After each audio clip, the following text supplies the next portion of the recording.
Para comenzar a hablar del tema de principios ordenadores, es bueno explicar primeramente que en toda composición arquitectónica siempre se busca la belleza. Ese es el objetivo o la parte más importante en una composición arquitectónica. La belleza, la armonía, que cumpla cierto orden o que tenga cierto confort visual la composición. Que los elementos no estén colocados de manera aleatoria en toda la composición, o si no, eso se crea un caos visual y a eso nunca apuntamos a la hora de diseñar cualquier cosa. Para explicar mejor esto, tenemos acá dos ejemplos, o más bien dos comparaciones. Primeramente está la ciudad de París, que gracias al plan de Haussmann se pudo ordenar la ciudad de manera bastante prolija. Como se puede ver, hay un elemento central que tiene jerarquía, que es el Arco del Triunfo. Y luego tenemos las estructuras que están alrededor, que también cumplen con cierto orden y también con la característica de que todas tienen casi el mismo tamaño, ninguna sobrepasa al Arco del Triunfo, que es el elemento central y el más importante. Este es un ejemplo bastante claro de una composición armónica. Por el contrario, tenemos la ciudad de Asunción, que a simple vista no tiene directamente ningún orden. Los edificios están colocados de manera bastante aleatoria en toda la ciudad. De repente hay zonas que tienen casas o edificios de tamaño normal y de repente un edificio gigante. Todos los edificios son diferentes en tamaño, en forma. No hay ningún orden en esta ciudad, por lo tanto es un caos visual completamente. A esto es lo que no se quiere llegar cuando se hace una composición arquitectónica. Es por eso que existen principios ordenadores que ayudan a organizar mejor una composición. Estos son los principios ordenadores de los que le vamos a hablar: la pauta, el ritmo, la simetría, el eje, la transformación y la jerarquía. ¡Boom! El principio ordenador de jerarquía se refiere más bien a que cuando en una composición arquitectónica existen unas diferencias entre el tamaño o la forma de los elementos de la composición, para darle cierta importancia o cierto simbolismo a dicho elemento, por sobre los demás o en la composición misma. En resumen, es como que a una composición le des algo característico, algo llamativo que resalte por sobre las demás, que sea anormal. La jerarquía puede existir por tamaño, eso quiere decir que tenga dimensiones distintas a los demás elementos de la composición o a su entorno incluso. También existe la jerarquía por contorno, que se refiere a la forma única o llamativa que tenga esa estructura. Luego está la jerarquía por situación, que se refiere a una ubicación estratégica que tenga la composición. Acá tenemos la jerarquía por tamaño. Primero está el edificio de Cabananc, que está en Argentina, que en sus primeros años de inauguración fue el edificio más alto de América del Sur, pero ahora incluso que ya no es el edificio más alto de la ciudad, sigue teniendo una jerarquía.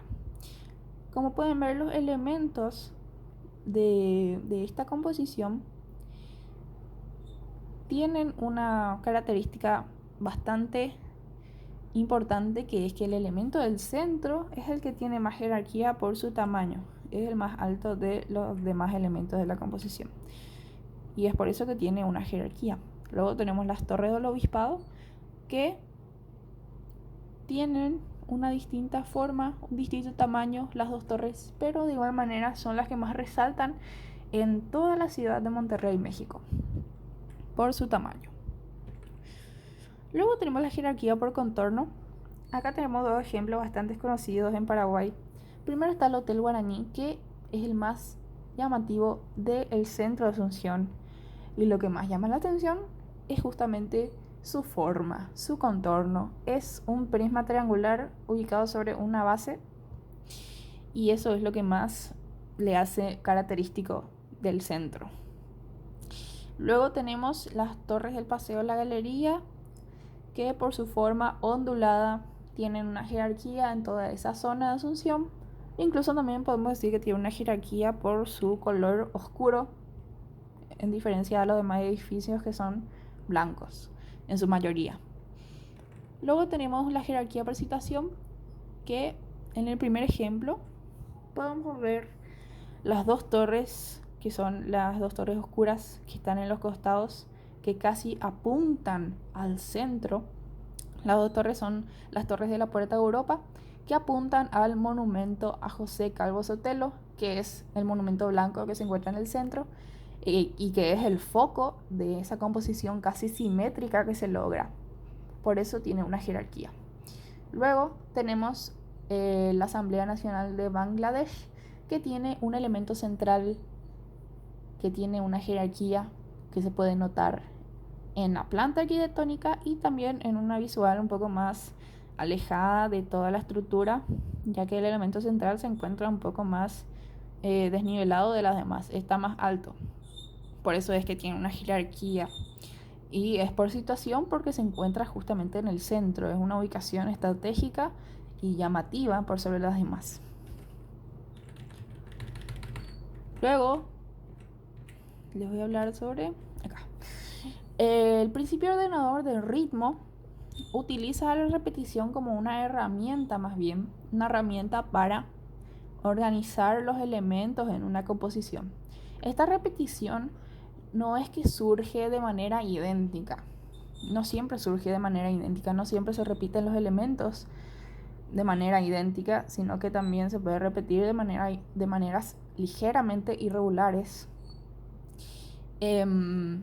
con intervalos irregulares. Este ritmo se puede formar por el tamaño, por el contorno o por detalles característicos. Acá tenemos dos ejemplos. Los dos ejemplos son de torres que parecen que son casi de la misma altura, pero no son de la misma altura, por eso son unas repeticiones con intervalos irregulares. La primera son las Flame Towers, que son tres torres que parecen casi idénticas, pero no, tienen distintos tamaños, por 30 o 20 metros son diferentes. Luego tenemos las Eitat Towers en Emiratos Árabes, que son 5 torres. Dos de ellas son casi iguales y después las otras 3 también son casi iguales entre sí, pero tienen distintos tamaños. Incluso en la primera imagen de arriba se puede ver al fondo dos torres que son iguales completamente, una repetición completamente regular. Son idénticas torres gemelas y también tienen un ritmo de tamaño. Después está el ritmo de contorno. El ritmo de contorno, como expliqué, es una forma única que tiene una estructura. El primer ejemplo que tenemos es de Hive en la universidad, que es la Universidad Tecnológica de Nanyang. De Hive se llaman porque Hive significa colmena y tiene una forma casi de colmena de abeja, con esas formas onduladas que tienen en su fachada. Formas onduladas que son irregulares, cabe decir. Por el contrario, en el otro ejemplo de la iglesia de Atlántida tenemos también esas ondulaciones de nuevo, pero esta vez son ondulaciones regulares. Luego tenemos ritmo de detalles característicos. Este ejemplo, que es el Lippo Center en Hong Kong, China, este ejemplo tiene varias imágenes para que se note justamente que estos dos edificios, estas dos torres, no son idénticas, no son iguales. Tienen distintos tamaños e incluso en la base, en esta foto, se puede notar que sus bases tienen elementos estructurales diferentes en diferentes posiciones, pero lo que tienen en común estas dos torres es que tienen detalles característicos. Tienen esos detalles que se puede ver acá, que son relieves en forma de C. y por eso tienen un ritmo visual. Listo, listo, listo. Gracias.